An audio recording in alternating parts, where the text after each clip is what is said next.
Ces chiffres, à présent, regardez, 1417, c'est le nombre d'Africains issus de 35 pays qui ont été enrôlés dans l'armée russe entre 2023 et mi-2025.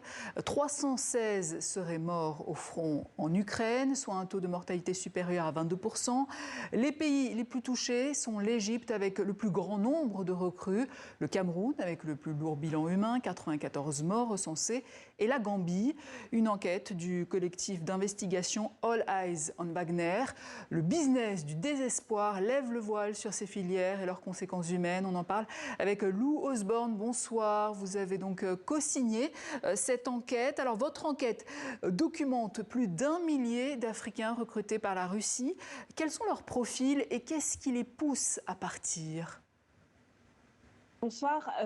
Alors en fait, donc on pense que 1400, déjà on pense que le chiffre d'environ 1417 Africains, c'est un chiffre qui est en fait minimal. La liste n'est pas du tout exhaustive, donc on pense qu'il y en a plus. Les profils qu'on retrouve, c'est principalement des profils non qualifiés. On a des gens qui viennent aussi des armées, qui ont une formation militaire. Et on a des Africains qui sont en fait parfois déjà en Russie, plutôt dans le système universitaire, et donc du coup qui ont des qualifications assez élevées. On retrouve des gens aussi qui, par exemple, travaillaient dans le secteur du pétrole ou de l'énergie pour certains pays. Et concrètement, sur le continent africain, comment s'organise ce recrutement? Qui sont les intermédiaires et quels canaux utilisent-ils? Donc, on a répertorié en fait plusieurs niveaux.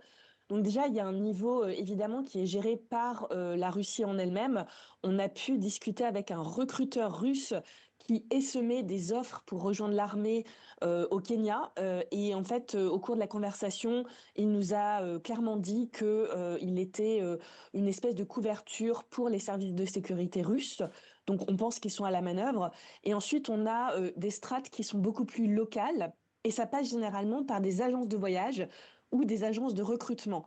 Certaines sont 100% dédiées à la Russie, elles disent même être accréditées par le gouvernement russe, et d'autres, c'est plutôt des agences qui ont pignon sur rue, enfin qui existent depuis un certain temps et qui relaient les offres d'emploi. Après, on a aussi identifié des acteurs de la coopération Russie-Afrique qui jouent un rôle assez fort pour faire la promotion d'un nouveau mode de vie là-bas en fait.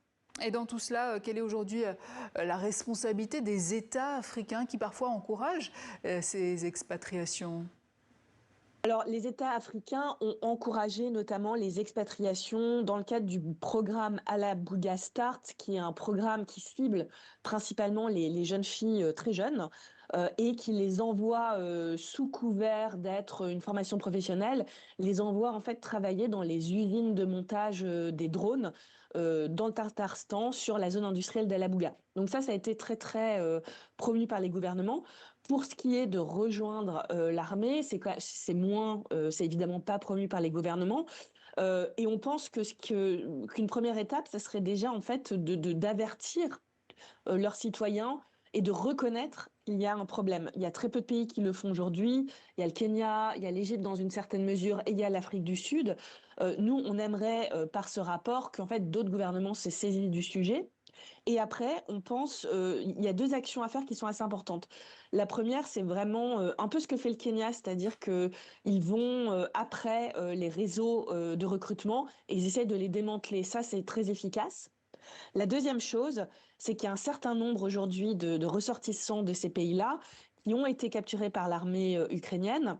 Et certains d'entre eux pourraient potentiellement revenir dans leur pays d'origine. Mais en fait, il faut que les gouvernements en fassent la demande. Et enfin, nous, on est, depuis cette enquête, extrêmement sollicités par les familles avec une question qui revient en permanence, comment rapatrier les corps? Et ça, c'est vraiment il faut que ça soit discuté entre les gouvernements concernés et la Russie. Alors justement, le Cameroun, dont vous recensez 335 combattants partis en Russie, est particulièrement exposé. Pourquoi ? Alors, on pense que le Cameroun, il y a plusieurs phénomènes qui rentrent en jeu. Donc déjà, le phénomène premier, c'est l'espoir de trouver des conditions de rémunération, des conditions de vie meilleures. Donc on pense que les populations, en tout cas les gens qui sont ciblés, sont particulièrement vulnérables à ce type de levier.